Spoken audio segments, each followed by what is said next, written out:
먼저 그 줄거리는 우리 방금 이유주 목사님께서 읽어주셔서 제가 화면 공유를 할게요. 잠시만요. 우리 이유주 목사님께서 읽어주셔서 여러분이 어느 정도 아시겠지만 그래도 이 줄거리가 딱 우리가 머릿속에 있어야 이 내용이 이해가 되니까요. 제가 줄거리를 다시 한번 빠른 속도로 말씀을 드릴게요. 어느 날 이른 아침에 어떤 주인이 바쁘게 장터로 나갔어요. 성경에 이른 아침이라고 되어 있는 이 시간은 유대 개념에서 해 뜨는 시각인 아침 6시예요. 아침 6시부터 바쁘게 나가는 주인은 뭔가 할 일이 있는 주인인 거죠. 근데 이 주인이 나가가지고 어디로 가냐면 장터로 갔어요. 장터에는 요즘에 인력시장처럼 자기가 특별한 그 직업이 없는 사람들, 일용직 그 노동자들이 오늘 누가 나를 써주는 사람들이 없을까 하고 모여있는 그런 곳이었어요. 그런 곳에 가서 이 주인이 일하려고 모여있는 사람들을 데리고 포도원으로 들여보내줬어요. 그래서 이 사람들이 가서 포도원에서 일을 할 수 있게 됐어요. 근데 이상한 거는 그렇게 아침 6시에 주인이 일터에 보내고 끝나야 사실은 정상인데 3시간 있다가 또 나오는 거예요. 성경에 제3시라고 되어 있는 이 시간은 지금 이 비유 속의 시간은 요즘 시간으로 고치시려면 플러스 6만 하면 돼요. 그러니까 제3시라고 됐으니까 아침 9시인 거예요. 아침 9시에 또다시 장터로 나가요. 그랬더니 거기에 또 사람들이 있어. 너네 뭐 하고 있어? 그랬더니 저희는 일자리가 없어요. 그러니까 이 주인이 그 사람들도 포도원에 들여보내서 또 일을 하게 해주는 거예요. 근데 너무 이상하게도 3시간 후에 오후 12시에 또 가요. 그리고 더 이상한 게 또 3시간 후에 오후 3시에도 또 가요. 그래서 거기에서 일자리가 없어서 서성이는 사람들을 포도원으로 들여보내준단 말이에요. 그래서 이 사람들도 또 일을 하게 됐어요. 근데 진짜 거의 충격적이라고 표현할 수 있는 것은 뭐냐면 유대 개념으로 일이 끝나는 시간은 오후 6시예요. 그게 해 지는 시간이기 때문에. 그런데 오후 6시 일 끝나기 1시간 전에 오후 5시에 이 주인이 또 포도원으로 가는 거예요. 그래가지고 이 주인이 거기에서 또 놀고 있는 사람들을 데리고 마지막으로 포도원에 또 데리고 가요.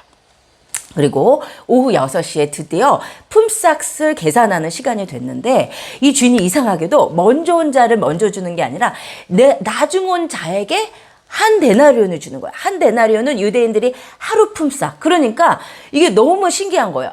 12시간 일해야만 한 데나리온을 받을 수 있는데 오후 5시에 와서 1시간 일한 사람한테 한 데나리온을 주는 거예요. 그러니까 먼저 온 사람들이 당연히 어떻게 생각했겠어요?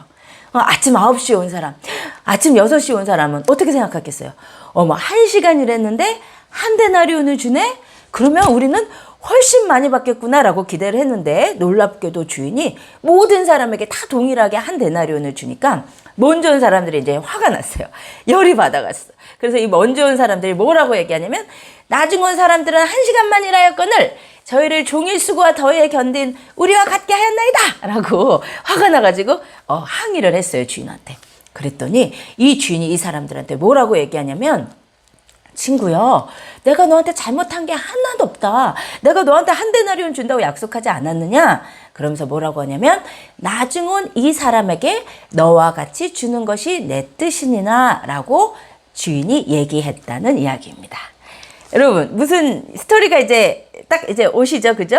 이 스토리를 이해를 하시고 오늘 말씀을 드려야 되는데 이 비유는 어떻게 보면 무슨 말인지 알 것도 같고 어떻게 보면 무슨 말인지 모를 것도 같은 굉장히 아리송한 비유예요. 사실 이 비유는 예수님의 최대 그 3대 난제 비유 중에 하나라고 꼽히는 어려운 비유에 속한다고 해요.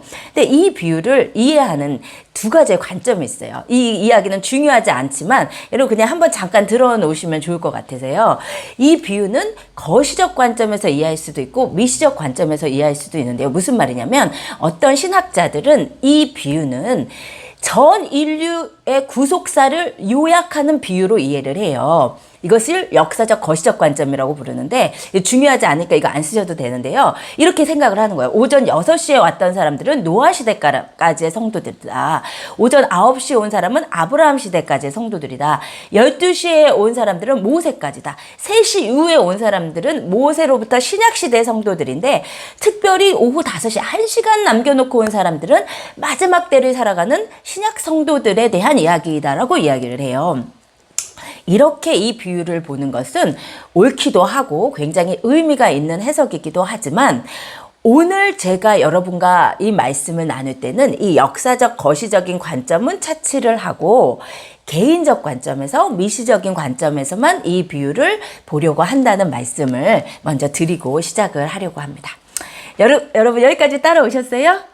네, 예, 얼굴이 안 보이시는 분들이 계셔서 제가 잘 듣고 계신지 잘 모르겠는데, 예, 잘 듣고 계시라고 믿고 계속 해볼게요. 예, 그런데 이 비유를 이해하는 두 가지의 키가 있어요. 이게 진짜 중요해요. 여러분, 이 두 가지만 이해를 하면 이 비유는 그냥 다 이해를 하셨어요. 이 비유를 이해하는 두 가지 키 중에 첫 번째 키는 뭐냐면요. 비유의 결론이에요. 예수님께서 이 알 뜻도 하고 모를 뜻도 한 이 비유의 스토리를 다 말씀을 하시고 나서 마지막에 이렇게 덧붙이셨어요. 20장 16절인데요. 같이 한번 읽어볼게요. 시작. 이와 같이 나중된 자로서 먼저 되고 먼저 된 자로서 나중 되리라. 아멘. 주님께서 이 비유를 다 말씀하시고 나서 이와 같이 얘들아 이처럼 나중된 자가 먼저 되고 먼저 된 자가 나중된다 라고 말씀하셨어요. 그렇다면 이 비유의 결론은 뭐라는 거예요? 요거라는 거죠. 이 말씀이라는 거죠. 그쵸? 먼저 된 자가 나중되고 나중된 자가 먼저 된 자는 비유라는 거예요. 다시 말하면 이 비유는 사실 해석할 필요가 없는 게 예수님이 다 해석을 해 놓으신 거예요. 이 비유의 뜻은 따르게 풀 필요가 없는 게 먼저 된 자가 나중되고 나중된 자가 먼저 되는 이야기라는 거예요. 근데 이제 어려운 건 뭐냐면 주님의 뜻을 다 말씀을 하셨는데 어려운 건 뭐냐면 이 비유의 결론과 이 비유의 스토리를 연결시키기가 어려운 거예요. 그죠? 이 비유의 스토리는 정의란 무엇인가? 이런 이야기에 대한 비유인 것 같아 보이잖아요. 그죠? 뭐가 옳은지, 그죠? 그런데 주님은 이런 이야기를 해놓으시고 결론은 딴소리 하시는 것 같아요. 그죠? 먼저 된 자가 나중되고 나중된 자가 먼저 되는 비유라고 말씀하시는 거예요. 그래서 이 비유는 사실 이 주님께서 말씀하신 이 비유의 뜻과 이 스토리를 잘 연결시킬 수 있는지가 이 비유를 해석하는 키가 되겠습니다. 그 다음에 이제 두 번째는요. 이 비유의 배경이에요. 여러분 우리가 누가 어떤 말을 했는데 그 사람이 이 말을 한 거에 대해서 전후 맥락을 이해를 해야 그 사람의 말뜻이 정확하게 이해가 되잖아요. 가끔씩은 이 전후 맥락 딱 잘라먹고 어떤 사람이 이 말을 한 것만 딱 갖다 놓으면 이 사람이 한 말의 진의가 잘못 받아들여지기가 쉽죠. 그죠?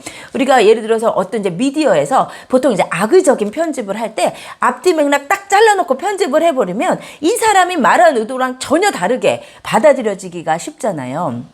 그쵸? 도대체 얼굴을 볼 수가 없어서 이해가 되시죠? 그죠? 예, 마찬가지로 이 주님의 비유도 마찬가지예요. 이 비유만 딱 갖다 놓고 보면은 이게 무슨 말씀을 예수님이 하시려고 했는지 잘 이해가 안 되는데 이 비유를 말씀하시게 된 맥락이 있단 말이에요.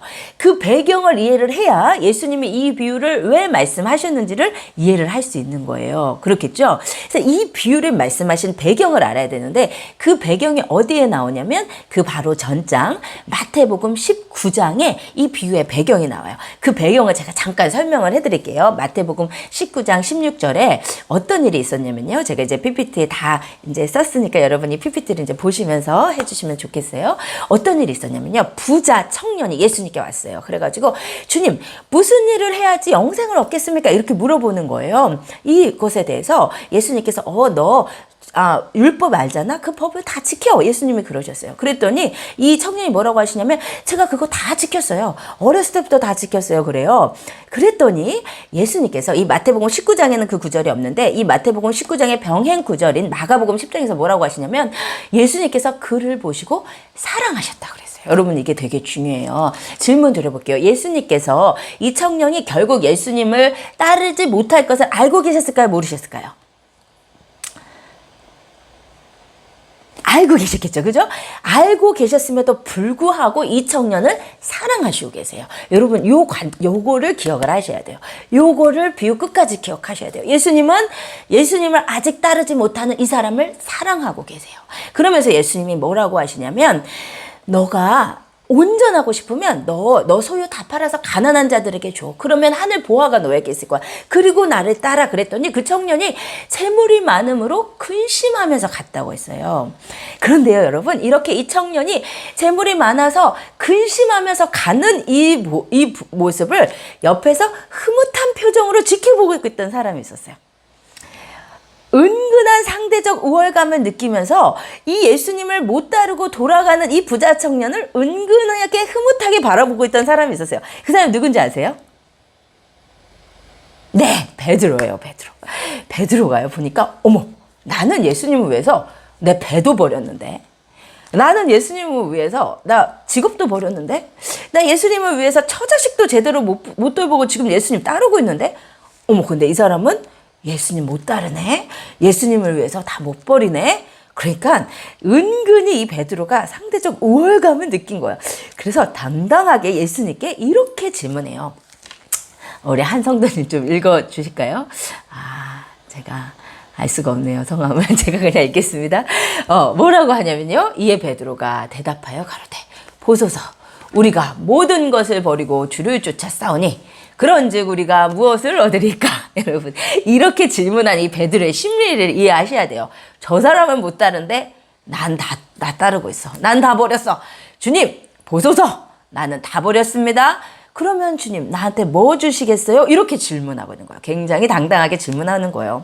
예수님 너무 좋으신 분이야. 예수님께서 이렇게 질문하는 베드로한테 정말 사랑스럽게 대답을 하세요. 그래, 알아. 너 다 버리고 나 따른 거 알아.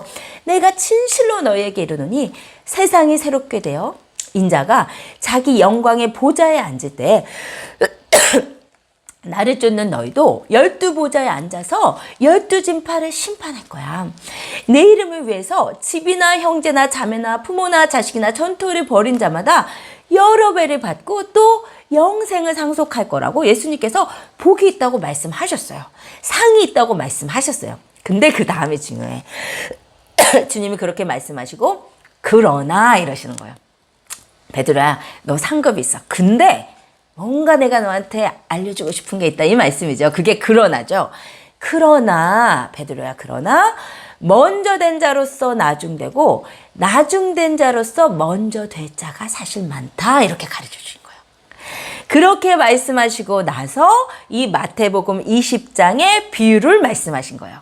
그리고 이 비유를 말씀하시고 나서 다시 한 번 더 먼저 된 자가 나중되고 나중된 자가 먼저 되라고 말씀하신 거예요. 그러면 이 마태복음 19장의 이 사건이 이 비유를 말씀하신 배경인 것이 분명하죠.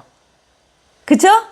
예, 따라하고 계시죠? 예, 그런 거예요. 바로 이 배경 가운데 주님께서 베드로한테 너 상이 있어. 근데 너한테 가르쳐주고 싶은 게 있어, 베드로야. 라고 말씀하시면서 하시는 비유가 이 비유라는 거예요. 그래서 주님께서 오늘 베드로와 같은 우리에게 이 비유로 여러분의 삶에 해주시고 싶은 이야기가 있으신 거예요. 저는 이 비유를 통해서 정말 삶과 마음이 너무나 변화되는 그런 은혜를 경험했습니다. 여러분, 오늘 이 은혜가, 이 말씀을 들으시는 가운데 우리 삼일교회 성도님들에게 동일하게 일어나시기를 예수님의 이름으로 축복해요. 이 비유를 통해서 이 말씀이 여러분의 삶 가운데 역사하셔서 이 말씀이 여러분의 삶을 변화시키는 귀한 은혜가 있으시기를 예수님의 이름으로 간절히 축복합니다.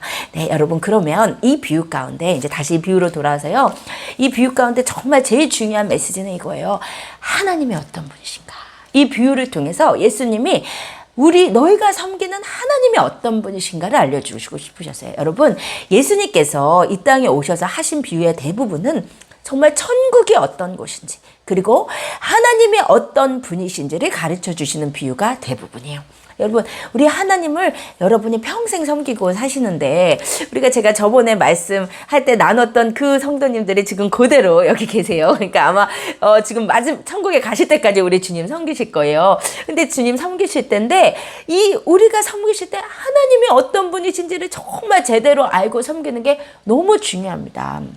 저는 이게 너무 안타까울 때가 있어요. 왜냐면 성도님들이 정말 열심히 신앙생활 하시는데 늘 무서워서 신앙생활 하시는 분들이 너무 많아요. 이렇게 두려워갖고 벌 받을까봐, 교회 안 오면 벌 받을까봐, 천국 못 갈까봐, 너무 우리 하나님이 어떤 분이신데 너무 하나님 두려워가지고 힘들게 신앙생활 하시는 분들이 많은 거를 볼 때 제가 얼마나 안타까운지 모르겠어요. 그런데 우리 예수님은 훨씬 더 안타까우셨던 것 같아요. 그래서 이 비유를 통해서 너희가 섬기는 하나님이 어떤 분이신지를 정말 알려주고 싶으셨던 것 같아요. 여러분, 이 비유 속에 주인, 하나님을 보여주는 이 주인을 다시 한번 생각을 해봅시다. 이 주인은요, 사실 조금 어디가 좀 이상한 주인이에요. 왜냐하면요, 이 1절부터 보면요, 1절, 우리 1절에 다 같이 다시 한번 읽어볼게요. 시작. 천국은 마치 품꾼을 얻어 포도원에 들여보내려고 이른 아침에 나간 집주인과 같으니. 여러분, 저는요, 그날 아침에 일어나서 이 1절을 읽는데 그냥 너무 은혜가 됐어요. 1절에. 왜냐하면 지금 제가 이 PPT에 만들어 놓은 이대로 천국은 마치 품꾼을 얻어 포도원에 들여보내려고, 이 구절이요, 저한테 정말 제가 이 만들어 놓은 이대로 성령님께서 이 자동 확대 기능을 사용하셔서, 이 자동 굵은 글씨체 기능을 사용하셔서 제 심령 가운데 확 정말 꽂아주셨어요. 이 말씀에서 천국은 마치 품꾼을 얻어 포도원에 일시키려고 이른 아침에 나간 집주인과 같지 않았다는 거야. 천국은 마치 일시키려고 이른 아침에 나간 집주인과 같다고 성경이 기록하고 있지 않고, 천국은 마치 품꾼을 얻어 포도원에 들여보내려고 이른 아침에 나간 집주인 같다. 이 말은 뭐냐면요, 이 집주인이 지금 이른 아침부터 바쁘게 나간 목적이 포도원에서 일을 시키려는 것이 아니고 품꾼들을 포도원에 들여보내는 것 자체가 목적이라는 거예요. 무슨 말씀인지 아시겠어요? 제가 조금 더 설명을 해드리면 이게 무슨 말씀인지 좀 여러분이 설득이 되실 거예요. 여러분, 예수님은 비유를 사용하실 때 그때 당시 사람들이 뭐 생전 처음 듣는 이야기 이런 걸로 비유를 말씀하지 않으셨고, 그때 당시 사람들이 노상 보고 듣는 이야기로 비유를 하셨어요. 그러니까는 이 사람들에게 굉장히 익숙한 상황이에요. 무슨 상황이냐면, 그때 당시는 오늘 포도원의 주인처럼 품꾼을 사서 매일 일을 시키는 사람들이 많았고, 예수님 당시에는 실업률이 굉장히 높아서 오늘 이 품꾼들처럼 특별한 직업이 없어서 매일같이 누군가에게 고용돼서 사는 일용직 노동자들이 많이 있었어요. 그런데요, 그때 당시에 이 일반적인 주인과 오늘 포도원 주인이 다른 점이 있어요.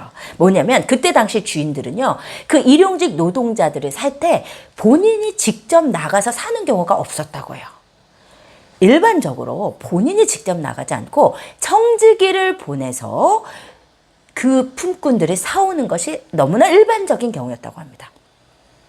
그런데 오늘 비유 속의 주인은 품꾼을 사는데 본인이 직접 나가고 있어요. 청지기를 사용하지 않고 본인이 직접 나오고 있어요. 여러분, 왜 청지기를 사용하지 않았을까요? 이 주인에게 청지기가 없었을까요? 청지기가 있었을까요? 없었을까요? 청지기가 있었어요. 어떻게 알 수 있죠? 네, 나중에 품삯을 계산할 때 청지기를 시켜서 품삯을 주거든요. 그러니까 이 주인도 청지기가 있는 주인이에요. 그런데 놀랍게도 이 주인은 청지기가 있음에도 불구하고 본인이 직접 가서 품꾼을 구하고 있었어요. 여러분, 본인이 직접 가서 품꾼을 구한다. 이건 뭘 의미할까요? 여러분, 만약에 어떤 주인이 있는데 청지기를 시켜서 품꾼을 구해온다. 그러면 이거는 뭘 얘기하는 거냐면요, 이 주인에게 있어서 목적은 일이 목적이라는 거예요. 그러므로 본인이 직접 나갈 필요가 없어. 어떤 품꾼이 오는지는 그렇게 중요하지 않아. 주인에게 있어서는 일을 마치는 게 중요하니까 이 일을 마치기 위해서 그 조건에 합당한 품꾼만 어떤 사람이든지 오면 돼요. 그쵸? 그러니까 주인이 뭐 죄송합니다. 뭐 이 주인이 사지 멀쩡하고 체중 좀 나가는 것 같고 힘 좀 쓸만한 어떤 기술 있는 품꾼들 데리고 와라, 이렇게 얘기하면 되는 거예요. 그러면 청지기가 가서 그 조건에 맞는 품꾼들 데리고 오면 되는 거죠. 그러면 이 상황은 어떤 상황이냐면, 주인에게 있어서 일이 목적이고 품꾼은 그냥 수단에 불과하다는 것을 의미하는 거예요. 그렇죠? 그런데 오늘 본문에서의 주인은 이상하게도 청지기가 있는데 자기가 직접 나가. 이건 뭘 의미하는 거죠? 주인에게 있어서 어떤 품꾼이 들어오는지가 중요하다는 것을 의미해요. 다시 말하면 이 주인은 지금 일을 마치는 게 목적이 아니고 품꾼들 자체가 목적인 거예요. 어떤 품꾼들의 인지에 관심 있는 주인이에요. 품꾼들이 이 주인에게 있어서는 중요하다는 것을 의미하게 돼요. 그렇죠? 여러분, 이 당시 상황을 조금만 더 이해하시면 이 포도원 주인이 하고 있는 이 모든 일이 포도원을 위한 일이 아니고 이 품꾼들을 위한 일임이 분명해집니다. 제가 설명해 드릴게요. 여러분, 예수님 당시 이스라엘은요, 여러분이 아시다시피 로마의 속국이었어요. 그죠? 이스라엘은 예수님 당시에 로마의 압제 속에서 극심한 빈곤과 착취에 시달렸습니다. 이스라엘의 역사가 요세푸스에 의하면 예수님 당시에 이스라엘 사람의 70%가 하루 한 끼를 겨우 먹는 상황이었대요. 여러분, 이걸 알고 계셔야 돼요. 이거를 알고 계시면 여기 사복음서를 이해할 때 굉장한 도움이 됩니다. 그때 당시에 굉장히 힘들게 살았다는 거예요. 여러분, 그러면 그런 상황을 염두에 두고 오늘 포도원의 이 품꾼들의 상황을 봅시다. 그때 당시에 70% 이상의 사람들이 하루 한 끼 겨우 먹었다. 그러면 예수님 당시에 그래도 이 포도원 주인처럼 어떤 자기가 농사 지을 수 있는 땅이 있거나 아니면 자기에게 어떤 매일 갈 수 있는 정규직이 있는 사람들은 훨씬 살기가 좋아요. 그렇죠? 그런데 오늘 이 포도원 품꾼처럼 자기에게 땅도 없고 재산도 없고 어떤 삶의 자원도 없고 어떤 직업도 없는 사람들, 오늘 누군가가 나를 써줘야만 하루를 살아갈 수 있는 사람들의 상황을 생각해 보세요. 이 사람들은 어떤 사람이냐면 이 사회의 극빈자들인 거예요. 삶의 터전이 전혀 없는 사람들. 오늘 누가 나를 오늘 하루 나를 써주지 않으면 우리 식구들에게 한 끼 먹을 음식을 사갖고 갈 돈도 벌 수 없는 사람들. 오늘 누가 나를 써주지 않으면 우리 자식 우유값이라도 벌어갈 수 없는 사람들. 그렇게 처절한 삶의 자리에 있던 사람들이 이 포도원 품꾼들. 굉장히 불쌍한 사람들인 거예요. 굉장히 가난한 사람들인 거예요. 먹고 살 방도가 없는 사람들인 거예요. 여러분, 근데 그렇게 오늘 또 누가 나를 써주지 않을까 하는 간절함으로 나갔는데 이 주인이 아침 6시부터 와서 본인을 써주겠다는 거예요. 들어가라는 거예요. 그것도 하루 한 데나리온을 약속하고. 여러분, 이것도 사실 은혜였어요. 왜냐하면 그때 당시에 물론 노동자들의 하루 품삯이 한 데나리온이 맞기는 했지만 그때 당시는 아까 말씀드린 대로 실업률이 너무나 컸기 때문에 언제나 이 주인이 갑의 위치에 있었어요. 간절하고 아쉬운 거는 노동자들이야. 그래서 이 주인이 나 오늘 하루 한 데나리온 못 줘 라고 해도 할 말이 없어. 그래도 그냥 반 데나리온이라도 감지덕지하고 들어가야 되는 상황이에요. 주인이 갑질을 해도 소용이 어떻게 할 바가 없어. 자기가 너무 간절한 상황이니까. 그런데 이 주인은 좋은 주인인 게 내가 한 데나리온 주겠다는 거예요. 감사한 거죠. 그래서 들어갔어요. 너무 이상한 게 이러고 끝나야 정상인데 이 주인이 9시에 또 와. 9시에 또 와. 그래서 너는 왜 아무 데도 안 가? 저희 아무도 써주는 사람이 없어요. 그 사람도 그래 너도 들어가. 아니 12시에 또 와. 너 왜 아무것도 안 하고 있어? 저를 써주는 사람이 없습니다. 또 가. 아니 오후 3시가 됐어요. 여러분 오후 3시가 된 상황을 생각을 해보십시다.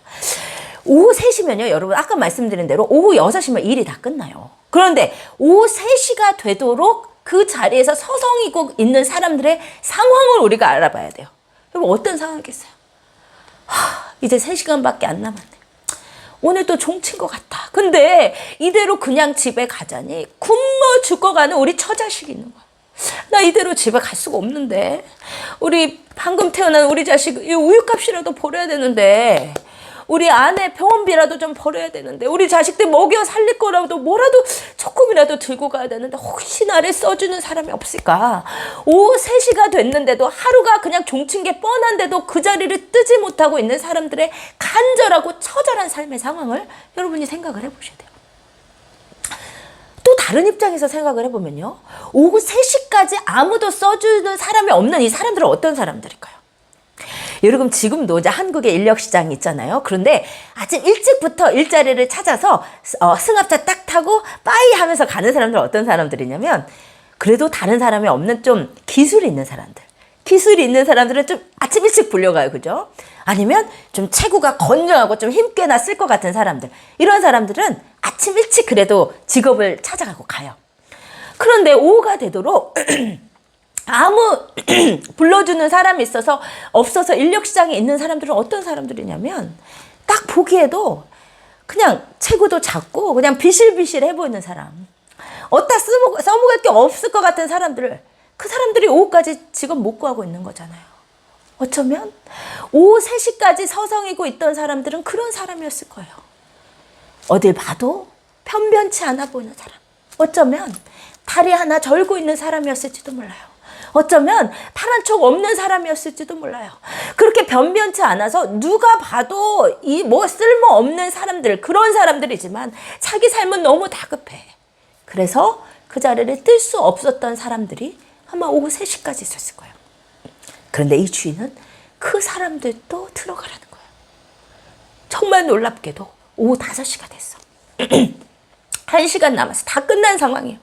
그런데 그 사람까지 들여보내주는 거예요.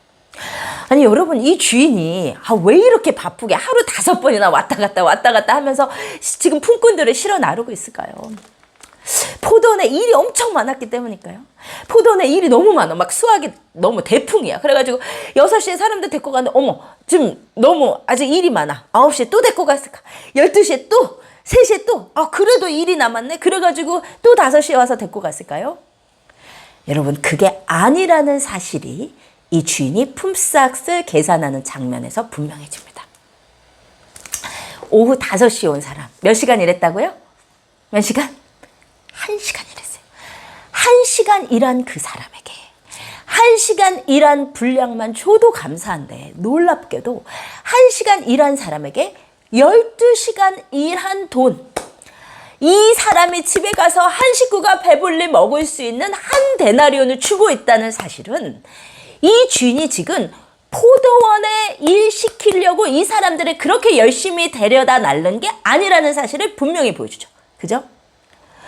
1시간 일한 사람에게 한 데나리온을 주는 이 주인의 모습에서, 이 주인이 종일 바쁘게 수고한 이유는 포도원 살리려고 한 일이 아니었고 포도원 품꾼들 살리려고 한 일이었음이 분명해지는 거죠. 여러분, 맞죠? 바로 이 포도원 주인을 통해서 예수님께서 우리가 섬기는 하나님이 어떤 분인지를 보여주고 싶은 거예요. 여러분, 저는 하나님 예수님이 참 부지런하시다고 믿어요. 예수님이 그러셨잖아요. 왜 너 안식일에 왜 병자 고쳐? 그랬더니 우리 아버지가 이제까지 일하시니 나도 일한다. 예수님 그러셨거든요. 여러분, 우리 하나님은 어떤 분이시냐면요, 인류 역사 시작하면서부터 지금까지 바쁘게 일하시는 분이에요. 예수님도 바쁘게 일하시는 분이에요. 무엇을 위해서 바쁘게 일하냐면요, 하나님이 없이는 살아갈 방도가 없는 이 세상의 극빈자와 같이 불쌍한 우리를 찾아서 포도원에 들여보내시려고 바쁘게 일하시는 분이에요. 여러분, 이 비유 속의 포도원 주인은요, 우리의 경제 논리로 하면 정말 말도 안 되는 주인이에요. 계산할 줄 모르는 주인이에요. 말도 안 되는 주인. 말도 안 되게 품꾼들을 향한 사랑과 자비와 은혜가 넘치는 주인이에요. 그런데요, 성경은 바로 이 분이 우리 하나님 아버지시라. 여러분, 하나님 어떤 분이신 줄 아세요? 사랑에 한이 없으시고 자비가 한이 없으시고 너무나 한 사람 한 사람을 지극하게 사랑하시는, 여러분, 그 하나님의 사랑에 대해서 예레미야 31장에서 말씀하시기를, 옛적에 여호와께서 나에게 나타나사 내가 영원한 사랑으로 너를 사랑하기에 인자함으로 너를 이끌었노라. 여러분, 이분이 우리 하나님이시라는 거예요. 우리 하나님 어떤 하나님이시냐? 우리를 영원한 사랑으로 사랑해서 우리를 인자함으로 이끄는 분. 이 인자함이라는 단어는 히브리어로 헤세드라는 단어인데요, 이 단어에 맞는 한국말이 없어요. 그래서 어떤 성경에는 인자함, 어떤 성경에는 자비함, 어떤 본문에는 친절함, 이렇게 번역하는데, 이 헤세드라는 이게 너무 귀한 단어인데요, 어떤 단어냐면요, 하나님의 언약 백성을 향해 결코 변할 수 없는, 예수님이 죽어서라도 변할 수 없는, 끊임이 없고 절대로 변하지 않는 주님의 사랑과 인자와 자비하심을 뜻한 단어. 하나님이 우리를 너무너무나 사랑한다 이거예요. 헤세드는 절대 안 변한다 이거예요. 그 하나님이 우리를 이렇게 사랑하시고 우리 모두에게 이러한 자비하심을 우리를 사랑하신다는 것을 보여주는 것이 이 비유의 하나님이시라. 여러분, 이 비유 속에 이 하나님, 이 비유뿐만 아니라 예수님께서 말씀하신 비유들, 잃어버린 드라크마 비유, 잃어버린 양 비유, 탕자 비유 다 동일합니다. 이 비유를 통해서 예수님이 우리한테 가르쳐 주시고 싶은 것은 하나님의 우리를 향한 계산하지 않고 말도 안 되는 사랑. 여러분, 그 사랑이 우리를 찾아냈다는 것이고, 그 사랑이 우리를 이끌었다는 것이고, 그 사랑이 우리를 포도원에 들여보냈다는 것이고. 여러분, 만약에 이 주인이 하나님이시라면 포도원의 품꾼들은 누구죠? 우리입니다. 저와 여러분이요. 여러분, 저와 여러분이 이 포도원의 품꾼 같은 존재였다는 거예요. 이 주인을 만나지 않았다면 오늘 하루라도 어떻게 살아갈 방도가 없는 극빈자들, 삶에 터전이 없는 자들, 연약하고 보잘것없고 아무것도 없는 우리. 그런데 그런 우리에게 일생일대의 기회가 왔는데 웬일인가, 웬 은혜인가, 이렇게 말도 안 되게 좋은 주인이 나 같은 자를 불러서 포도원에 들여보내주시고 나를 살아갈 길을 만들어주시고 어떻게 살아가야 되는지, 왜 살아가야 되는지, 어디로 가야 되는지를 알려준 주인. 온 세상이 나를 이용만 하려고 하는 이 세상 가운데 놀라운 은혜를 입었는데 단 한 사람, 온 세상에 단 한 분 나를 이용하려는 것이 아니라 나 자체가 목적이어서 나를 위해서 기꺼이 이용당해 주시려는 그분을 만나 내가 포도원에 들어가는 은혜를 입었으니 우리가 얼마나 큰 은혜를 입은 자냐는 거예요. 우리에 대해서, 이 포도원 품꾼 같은 우리에 대해서 고린도전서 1장 27절에서 28절에서 말씀하시기를 하나님께서 세상에 미련한 것들, 세상에 약한 것들, 천하고 멸시받고 없는 것을 택했다. 그게 나라는 거예요. 그게 여러분이라는 거예요. 그게 우리라는 거예요. 우리는 이러한 자였습니다.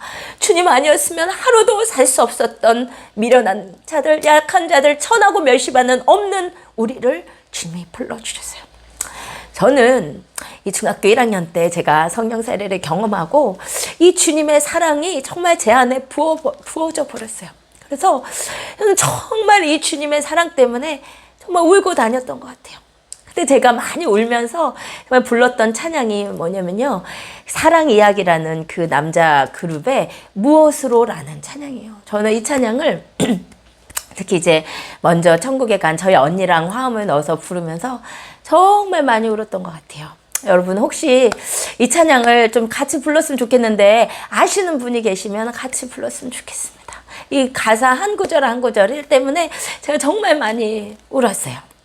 한없으신 사랑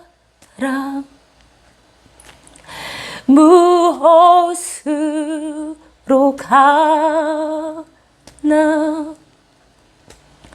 나의 죄로 인해 목숨 버리고 희생의 제물로 우리 섬기시었네.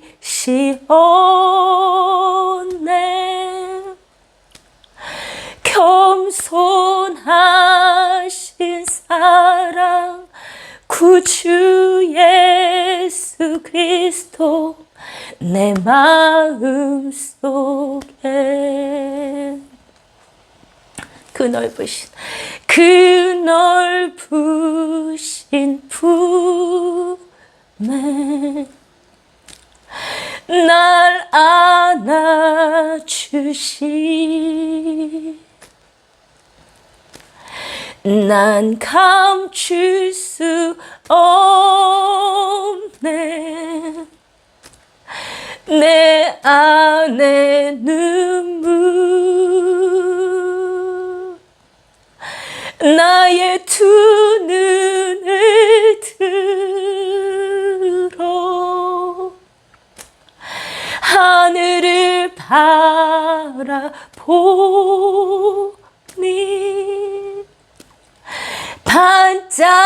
반짝이는 별빛 잠들지 않는 하나님 사랑.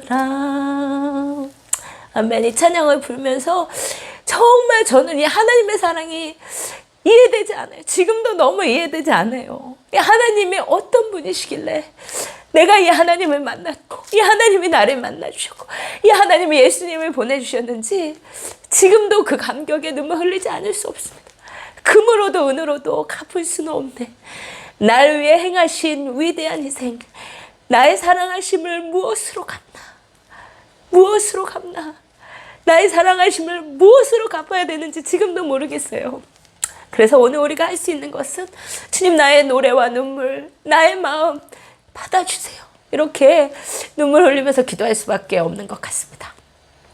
여러분, 이 분이 우리 하나님이시고 우리가 그렇게 이 세상에 아무것도 없는 품꾼과 같은 자들이었는데 주님을 만나주신 그 은혜, 그 귀한 은혜, 여러분, 이것이 복음이고 이것이 천국이고 이것이 핵심입니다. 여러분, 이 은혜를 놓치지 않으시는 여러분 되셨으면 좋겠습니다.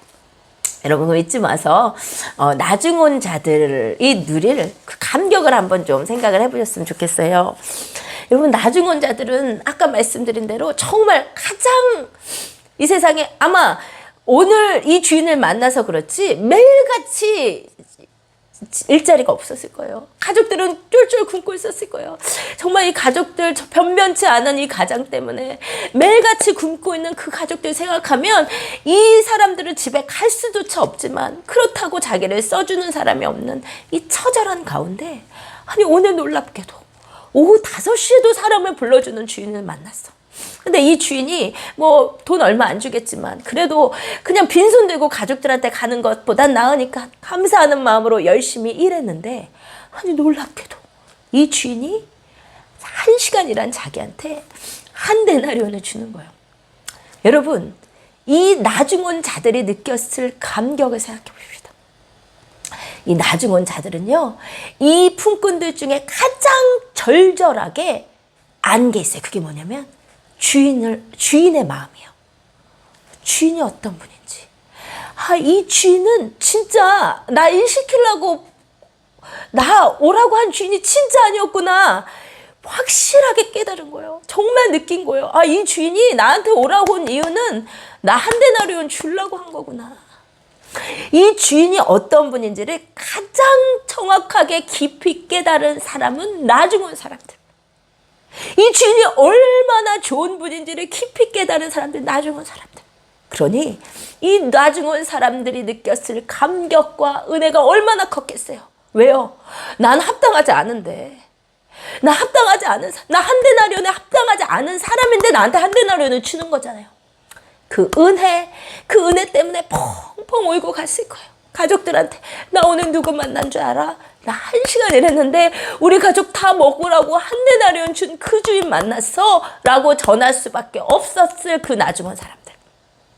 그렇게 주님의 은혜가 너무 감사해서, 나는 합당하지 않은데 그 나를 위한 그 은혜가 너무 감사해서 우는 그 심령, 그 감격 가운데, 은혜 가운데 쌓여있는 그 심령, 바로 그 심령이요, 천국이 임한 상태예요.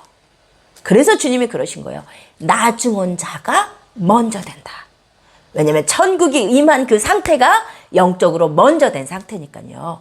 나중 온 사람은 그 천국이 임하기 때문에 먼저 온 심령의 상태가 되는 거예요. 이해되셨어요? 여러분, 근데요, 먼저 온 자들 생각해 봅시다. 먼저 온 자들이요. 이 먼저 온 자들도요, 사실 처음에는 너무 감사했을 거예요. 아까 말씀드린 대로 어쨌든 지금 이 상황에서, 이 실업률이 많은 상황에서 나를 써주는 것만도 감사한 상황이거든요. 한 데나리온을 준다는 것도 사실 은혜거든요. 그러니까 아침 6시에 온 사람도 처음 주인이 불러주셨을 때 너무 감사했을 거예요. 너무 감격했을 거예요. 주인 정말 좋은 주인이라고 생각했을 거예요. 그런데요, 이 먼저 온 자들은요, 아침 6시 열심히 일하고 있는데 좀 있다 보니까 아침 9시에 오네, 사람이. 어머, 아침 9시에도 사람이 온단 말이야? 나 3시간 동안 열심히 일했는데? 근데 조금 있다 보니까 오후 12시에도 사람이야. 아니, 오후 3시에도 와? 뭐야, 저것들. 나 하루 종일 일했는데 저것들 뭐야? 이게 뭐냐? 나 진짜 열심히 일하고 있는데. 이게 뭐냐면요, 먼저 온 자들이 좀 힘든 게 있어요. 뭐냐면요, 먼저 온 자들은요, 일단 인간이라는 존재는 이 화장실 갈 때 다르고 올 때 다른 게 인간이에요. 그렇잖아요? 이 개구리 올챙이짝 시절에 절대 기억을 못하는 게 인간이에요. 그래서 인간은 먼저 처음에 아침 6시에 들어왔을 때 나를 불러줘서 감사했는데 그 감격과 감사를 일단 잃기가 쉬운 존재예요. 일단 인간은 그렇습니다. 그러다가요. 계속 하다 보면 그래도 내가 뭐 한 것 같아. 여러분, 내가 그래도 뭐 한 것 같아지는 상황, 이거는 뭐냐면요. 내가 합당하지 않은 자입니다 할 때 은혜가 귀하거든요. 근데 내가 그래도 뭘 한다 싶으면, 내가 그래도 좀 합당하다 싶으면 은혜가 은혜되지 않아요. 내가 정당한 값을 받고 있다고 생각하게 되니까. 이게 먼저 온 자들이 누리는 굉장히 어려운 부분이에요. 여러분, 게다가요. 나와 하나님 사이의 감격이 흐려지면요. 자연히 인간은 옆에 사람을 바라보게 돼요. 비교하기 시작해요. 그러다 보면 상대적 우월감에 빠지게 돼요. 아침 6시에 온 사람? 나 오후 5시에 온 사람이랑 생각해봐. 내가 얼마나 많이 일했는데. 우월감에 빠지게 돼요. 여러분, 사실 베드로가 이 상태에 있었던 거예요. 베드로가 이 상태에. 베드로가요. 처음에 예수님 만났을 때 어땠는지 아세요? 여러분, 베드로 예수님 만났을 때. 게네사렛 호숫가에서 밤새 고기를 잡았는데 한 마리도 못 잡았잖아요. 근데 예수님이 깊은 데로 가서 던져라 그랬더니 엄청 많이 잡았잖아요. 그 순간 베드로가 어떻게 했어요? 넙죽 엎드려 무릎을 꿇으면서 주님, 나는 죄인입니다. 나를 떠나소서. 나는 합당하지 않은 자입니다. 은혜가 은혜되는 순간. 천국이 임하는 순간이었어요. 처음에 예수님께서 베드로를 불러주셨을 때는. 근데 베드로가 계속 예수님 따라다니다 보니까 그 처음 주님을 만났을 때 감격은 좀 많이 식었거든요. 그리고 자기가 그래도 수제자로 맨날 따라다니다 보니까 자기가 그래도 뭐 하고 있는 것 같거든요. 게다가 자기는 다 버리고 주를 쫓았는데 자기 주님을 위해서 못 버리고 돌아가는 그 부자 청년 보니까 상대적 우월감이 드는 거예요. 나는 그래도 다 버렸는데 못 버리네. 맞죠? 상대적 우월감. 게다가요. 어떤 비교가 많아지는데 어떤 사람에 대해서는 우월감이 들고 어떤 사람에 대해서는 하나님께 대한 섭섭증이 생겨요. 여러분, 먼저 온 분들 계시죠? 오래 믿으신 분들, 이게 다 지금 보니까 오래 믿으셨어요. 이 추석 연휴에 이 줌으로 수요 예배를 들으시는 분들 보통 오래 믿으신 분들이 아니에요. 먼저 오신 분들이에요. 근데 조심해야 될 것들이 있다니까 지금 제가 4개 말씀드렸잖아요. 먼저 오신 분들일수록 구원의 감격을 잃기가 쉽고요. 그래도 내가 뭐 하고 있잖아요. 여러분 다 뭐 하고 있잖아요. 보통 뭐 제일 예배 시간도 일찍 오셔서 청소하고 인사하시고 뭐 성가대도 하시고 뭐 다 하고 계시잖아요. 뭐 주일학교 선생님도 하고 계시고. 그러니까 은혜였는데 처음에는 내가 뭘 하고 있다고 생각을 하게 되면서 은혜가 안 되는 거예요. 내가 정당한 값을 받고 있다고 생각하게 되니까. 그리고 그렇게 안 하는 사람. 나는 어젯밤 늦게까지 PPT 만들고 지금 예배 이렇게 섬기고 있는데 말이야. 저 사람 그냥 아무것도 안 하고 막 앉아있어. 그죠? 상대적 우월감들. 그 다음에요. 하나님께 대한 섭섭증도 들어요. 나는 이렇게 주님을 섬겼는데 내가 봤을 때 저 주님을 위해서 아무것도 안 한 것 같은데 저 사람이 승진해. 그죠? 이렇게 군인께 그런 거 있을 거 아니에요. 그죠? 진급이라고 하나요? 나는 주님 위해서 이렇게 열심히 했는데 올해 진급이 안 됐는데 저놈 저거 주님 위해서 아무것도 안 한 것 같은데 진급이 너무 잘 돼. 막 우리 자식 진짜 지방대도 못 가게 생겼는데 저 자식 진짜 서울대 막 이런 거 있잖아요. 그러면 괜히 하나님께 대해서 섭섭해져요. 여러분. 이게 먼저 온 분들이 정말 조심해야 될 거예요. 여러분, 저희 시아버지가 그 도박 중독자셨거든요.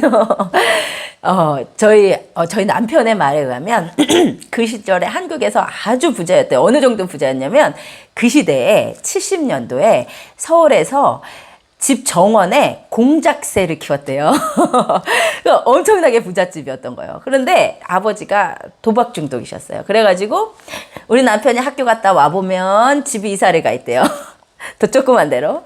또 어느 날 학교 갔다 와보면 집이 또 이사가 가 있대요. 그래가지고 15번을 옮기는데 계속 더 조그만 집으로 옮겨서 제일 마지막에는 그 옥탑방인데 정말 별이 보이는데 구멍 하나 뚫어놓고 화장실에서 별 보는 뭐 그런 데서 살다가 저희 시어머니가 도저히 안 되겠다 해서 미국으로 이민을 오신 거예요.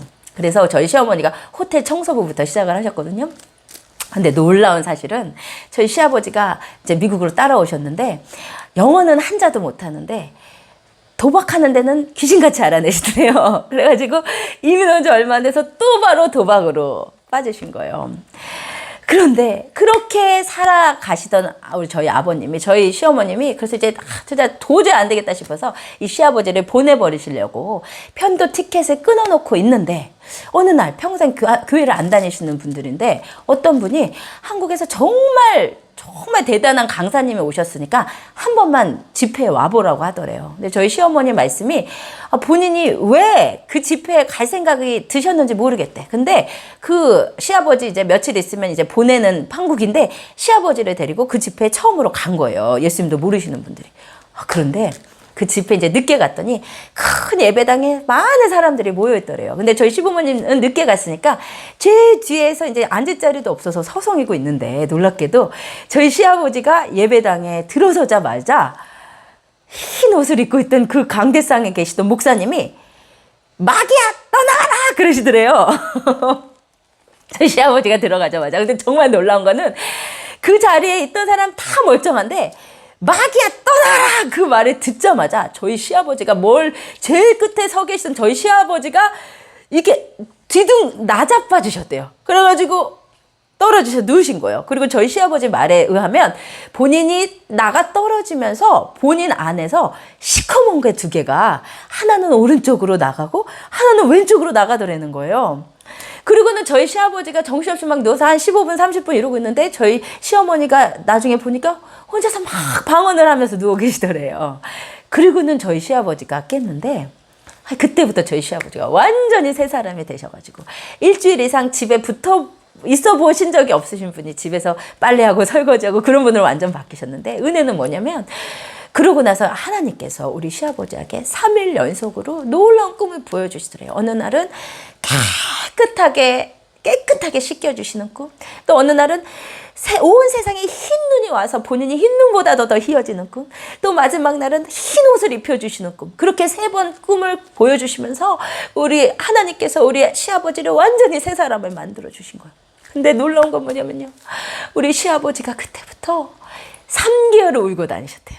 어떤 찬양만 불렀냐면 나 같은 죄인 살리신 주 은혜 놀라와 잃었던 생명 찾았고 광명을 얻었네. 이 찬양만 3개월을 부르면서 울고 다니셨대. 하나의 은혜가 너무 감사해서 나 같은 쓰레기 같은 인간을, 나 같은 도박 중독자를 주님께서 나를 건져주신 그 은혜가 너무너무 감사해서 저희 시아버지가 3개월을 울고 다니셨다는 거예요. 여러분 그 심령이 뭐냐면 천국에 임해버린 상태예요. 그게 바로 먼저 된 심령의 상태예요. 이렇게 세상에서 막 살다가 주님 만난 나중된 자들 은혜가 있어요. 왜냐면 이게 진짜 은혜인 거 알거든요. 합당하지 않은 자인 거 알거든요. 그게 바로 천국에 임한 상태, 그게 바로 영적으로 먼저 된 자의 상태예요. 그런데 문제는요, 먼저 온 자들이 문제란 말이에요. 먼저 온 자들은요, 정말 주님을 열심히 섬기고는 있지만 포도원에서 제일 먼저 와서 열심히 일한 거는 맞아요. 그런데 문제는 뭐냐면 그 안에 서서히 감격이 식어져가고, 그 안에 서서히 감사가 식어져가고, 그 안에 서서히 은혜가 아닌 것이 되고 정당한 대가로 바뀌기 시작하면서 뭔가 다른 사람에 대해서는 우월하면서 또 뭔가 하나님이 나한테 정당한 대우 안 해주시면 섭섭한 이런 마음의 상태는 바로 그 안에 천국을 상실한 상태. 바로 이게 영적으로 나중되어 버린 상태라는 것입니다. 여러분 이제 이해가 되셨죠? 그래서 주님께서 이 비유를 통해서 먼저 된 자가 나중되고 나중된 자가 먼저 된 자가 많다고 했어요. 그래서 여러분 먼저 된 자 되시지 않으시기를 예수님의 이름으로 축복합니다. 인간이라는 존재는 근데 요 4가지 조심하셔야 돼요. 먼저 된 자가 나중되기가 너무 쉬워요. 여러분이 주님을 위해서 많이 하고 계실수록, 내가 주님을 위해서 정말 힘써서 하고 계시다고 생각하실수록 나중된 자가 되기가 쉬워요. 여러분 그래서 먼저 된 자일수록 우리 인간의 본성이 이렇게 죄악되기 때문에 나중될까 봐 정말 조심하셔야 됩니다. 여러분 그런데요, 마지막으로 오늘 본문이 주는 메시지는 이걸로 끝이 아니에요. 제가 사실 정말 은혜 받은 거는 이 마지막 메시지였어요. 주님께서 먼저 온 자들에게 정말 조심해라. 베드로야, 너 지금 먼저 된 자가 되고 있어. 조심해라. 라고 말씀하실 뿐만 아니라 주님께서 한 메시지를 더 주시는데 먼저 온 자들에게 주님의 기대가 있다는 거예요. 여러분, 이 비유를 다시 한번 생각해 볼게요. 이 비유에서 이상한 게 하나가 더 있는데요. 그게 뭐냐면요. 여러분, 하루 종일 일을 마쳤단 말이에요. 그러면 여러분, 상식적으로 먼저 온 자들에게 품삯을 주는 게 상식일까요? 나중 온 자에게 품삯을 주는 게 상식일까요? 당연히 먼저 온 자에게 품삯을 주는 것이 상식이죠. 그죠? 그리고 여러분, 먼저 온 자들에게 품삯을 만약에 먼저 줬다면 오늘 이 비유의 마지막에 일어나는 이 분란과 문제가 하나도 안 일어나요. 여러분, 지혜로운 주인이었다면 생각을 해보세요. 아침 6시 온 사람한테 한 데나리온 주고 보내. 그러면요, 이 아침 6시 온 사람 너무 감사하게 갔을 거예요. 그리고 아침 9시에 온 사람에게도 또 한 데나리온 주고 보내. 그러면 아침 6시에 온 주인은 아무 일도 모르고, 아침 6시에 온 품꾼은 아무 일도 모르고, 아침 9시에 온 품꾼은 나 9시간밖에 일 안 했는데 12시간 목주네? 감사합니다 하고 갔을 거예요. 그죠? 계속해서 그런 식으로 했다면, 그렇게 해서 오후 5시에 온 사람한테 한 데나리온 마지막으로 주고 끝났다면 모두가 해피해. 모두가 감사해. 그죠? 아무 문제가 없어요. 맞죠? 그쵸? 근데 이상하게도 이 주인은 어떻게 보면 이 일을 다 계획이라도 해놓은 듯이, 일부러 그렇게 세팅이라도 해놓은 듯이 모두를 모아놓고 다 보는 데서 일부러 제일 마지막에 온 한 시간 일한 사람한테 한 데나리온을 주고 있다는 거예요. 이것은 다분히 의도적인 행동입니다. 여러분, 한 시간 일한 사람이 한 데나리온을 받을 때 먼저 온 사람은 어떻게 생각했겠어요? 나는 분명 한 데나리온보다 훨씬 더 받을 거야 라고 기대했을 거예요. 그런데 시간이 지날수록 더 일한 사람한테 똑같이 한 데나리온이 들어갈 때 그 기다리고 있는, 품삯을 기다리고 있는 그 포도원 품꾼들의 마음속에는요, 서서히 불평이 일어나기 시작합니다. 어쩌면 이 주인은 그 먼저 온 사람의 마음속에 있을 자기가 정당한 대우를 받아야 된다고 생각하는, 이미 은혜가 아닌 게 되어버린 이 사람들 마음속에 있는 그 마음, 그것을 들춰내려고 하지 않으셨을까요? 어쩌면 이 불평과 이 마음 속에 있는, 이미 내가 정당한 대우를 받아야 된다고 생각하는, 처음엔 은혜였는데 은혜가 되어버리지 않은 그 마음의 상태를 이렇게 안 했으면 사실 안 드러났어. 근데 주인이 이걸 일부러 드러내고 싶었는지도 모르겠어요. 그리고요, 이 주인이 먼저 온 자들이 당연히 항의할 수밖에 없죠. 나 일 더 했으니까. 이 항의하는 이 사람들에게 놀라운 말을 하죠. 뭐라고 하냐면요, 그 사람들을 친구여라고 부릅니다. 저는 이 주인이 이 사람들을 친구여라고 부르는데 너무 은혜를 받았어요. 왜냐하면 여러분, 물론 마태복음에서 예수님의 친구여라고 부를 때는 좋은 상황에서 부르시진 않아요. 예를 들어서 어떤 상황이냐면, 가룟유다가 예수님을 배반하러 올 때 그때 친구여 이렇게 부르세요. 그리고 마태복음 22장에서 혼인집에 예복을 안 입고 온 사람한테 또 친구여 이렇게 부르십니다. 그러니까 좋은 상황에서 친구여라고 부르시진 않으셨지만, 그렇다고 예수님이 속으로는 진짜 열받아 죽겠으면서 친구여 이렇게 부르신 건 아니에요. 제가 믿기로 예수님이 친구여라고 부를 때는 이 깨닫지 못하는 사람을 향한 안타까움이 들어있고, 이 사람이 깨닫기를 원하는 마음이 있다고 믿습니다. 왜죠? 요한복음 15장에서 주님이 그러셨잖아요. 내가 내 일을 다 알려주면 그게 친구라 그랬잖아요. 주님이 친구여라고 부른다는 것은 주님의 뜻을, 주님의 마음을 알려주고 싶고 공유하고 싶으신 마음이에요. 이 포도원 품꾼들에게도 주님이 주님의 뜻을 알려주시잖아요. 뭐라고 했어요? 나중 온 사람에게 너랑 똑같이 주는 게 내 뜻이야. 친구야, 너가 내 뜻 알았으면 좋겠어. 너도 그 마음이었으면 좋겠어. 여러분, 무슨 말이에요? 이 포도원 주인이요, 모든 사람에게 살 방도를 마련해 주고 싶었을 뿐만 아니라 먼저 와서 본인과 함께 수고한 이 사람들에게는 주인이 주인의 마음과 뜻을 공유하고 싶은, 주님의 마음과 동역하고 싶은 소원이 있으셨던 거예요. 무슨 소원이요? 얘들아, 내가 어떤 자인 줄 알아? 나는 이 포도원 밖에서 살 방도가 없는 사람들을 향한 안타까움이 있는 사람이야. 근데 너가 내 은혜 때문에 여기 들어왔잖아. 너도 그 사람들을 향해서 동일한 마음 품었으면 좋겠다. 내가 아니었으면 너 살아갈 방도가 없었잖아. 근데 포도원 밖에 일하는 일자리가 없는 저 사람들도 똑같은 사람들이야. 바로 그 사람들에게, 내가 그 사람들에게 느끼는 안타까움, 너도 좀 같이 느꼈으면 좋겠다.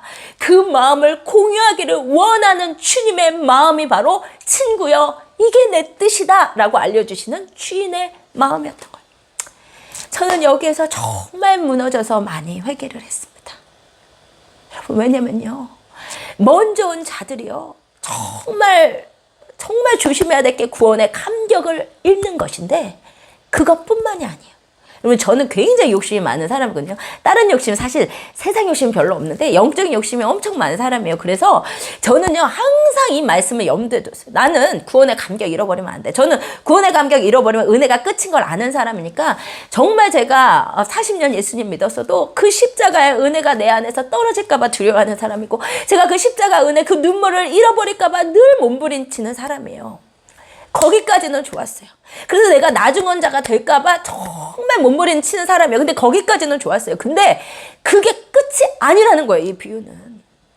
하나님의 마음이 하나 더 있단 말이에요. 너가 먼저 온 자야?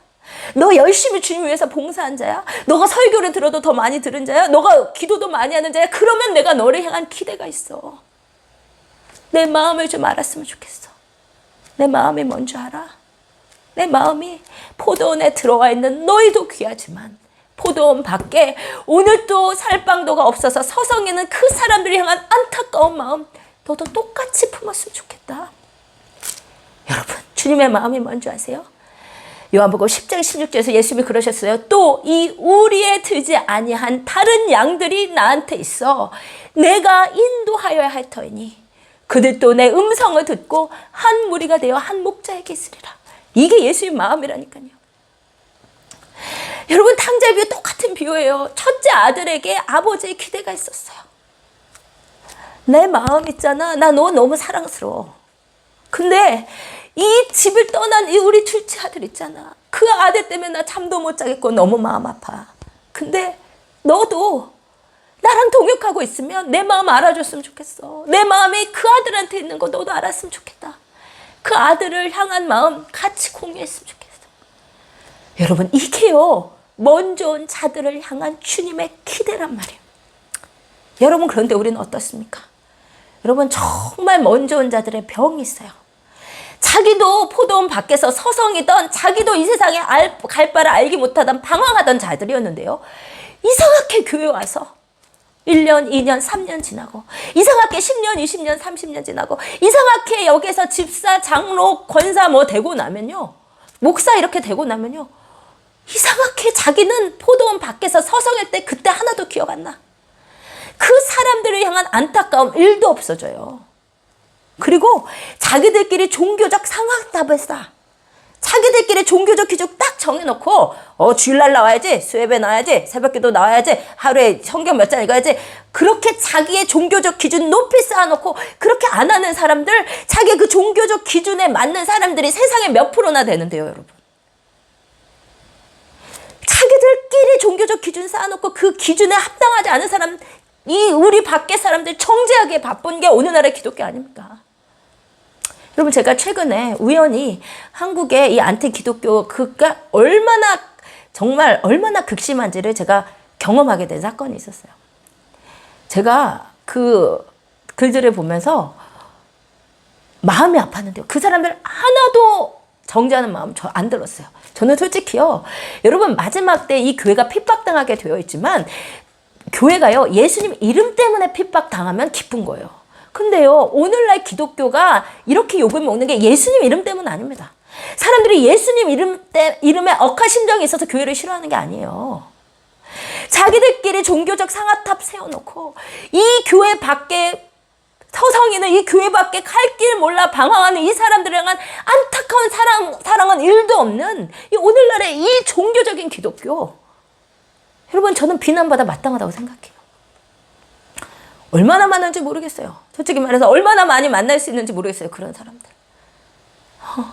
교회 안 다니는 사람 정죄하고, 이 세상에서 술, 담배 한다고 정죄하고 그 사람들을 안타깝게 바라봐야죠, 여러분. 그게 주님의 마음이에요. 여러분, 호세아 6장 6절은요, 정말 여러분이 완전히 이거는 그냥 마음판에 새기셔야 돼요. 이게 하나님 아버지의 마음이거든요. 주님이 너무 호세아 시절에도 너무너무 답답하셔서 이렇게 말씀하셨어요. 나는 내 마음 어떤지 알아? 얘들아, 나는 인애를 원해. 이게 아까 헤세드예요. 영원한 사랑, 인자함, loving kindness. 나는 헤세드를 원해, 얘들아. 내가 제사 원하는 거 아니야. 너네 좀 예배 좀 그만 드려. 내가 너희한테 계속 제사하라는 거 아니야. 제사 원하는 게 아니라 나의 이 세상 사람들이 향한 안타까운 헤세드의 마음을 원해, 너희한테. 예배하는 것보다 내가 아는 거 원해. 여러분, 이게 먼저 온 자들을 향한 주님의 마음입니다. 여러분, 저는 여러분 부탁드립니다. 여러분 먼저 온 자들이십니까? 그렇다면 여러분 주님의 은혜에 그 감사한 감격을 잃지 않으시기를 간절히 축복해요. 그 은혜를 잃지 않고 내가 주님 만나기 전에 어떠한 자였는지, 내가 얼마나 이 세상에 보잘것없고 쓸모없는 자고 없고 천하고 멸시받는 것이었는지 잊지 않기를 원해요. 그리고 주님의 은혜에 감격하는 먼저 된 자 되기로 축복드립니다. 그것뿐만 아니라 하나님의 마음을 알아 그 마음과 그분과 동역하는 먼저 온 자들이 많아지면 얼마나 좋을까요? 이 세상에 안타까운 자들, 이 세상에 버림받은 자들, 이 세상에 갈 길 모르는 자들, 그 자들 위해서 그 자들의 손을 잡아들고 주님과 똑같은 마음으로 안타까우며 주님이 바쁘게 왔다 갔다 하시는 것처럼 나도 그렇게 바쁘게 왔다 갔다 하면 얼마나 좋을까요? 며칠 전에 운전을 하고 가는데, 아직도 미국은 굉장히 더워요, 여기는. 근데 정말 땡볕에서 보기에도 너무너무 힘들어 보이는 아주머니가 홈리스라고 도와주라고 하면서 이제 도로에 있었어요. 근데 제가 너무 바쁜 상황이었어요. 그때 빨리 가야 되는데 제가 갈 수가 없었어요. 그래서 차를 돌려서 제가 지갑에 있는 현금을 다 꺼내서 드리면서 손을 잡았어요. 돈이 문제가 아니고 하나님을 향한 이 헤세드가 느껴졌어요. 하나님의 이 홈리스 아줌마, 정말 갈 길 몰라 방황하는 이 사람을 향한 우리 하나님 아버지의 마음이 느껴졌어요. 그래서 돈을 드렸더니 너무 고맙대요. 근데 제가 손을 그냥 덥석 잡으면서 제가 기도해드려도 돼. Can I pray for you? 그랬더니 자기 위해서 기도 좀 해달라. 그래서 하나님 마음에 있는 대로, 하나님 정말 집을 주세요. 하나님 이 아주머니에게 집을 주세요. 이 아주머니에게 가정을 잡아주세요. 하나님 이 아주머니를 돌봐주세요. 고아 과부의 아버지이신 하나님 돌봐주세요라고 진심으로 축복을 했어요. 눈물을 흘리며 기도를 받으시고 얼마나 감격해 하셨는지 모르겠어요.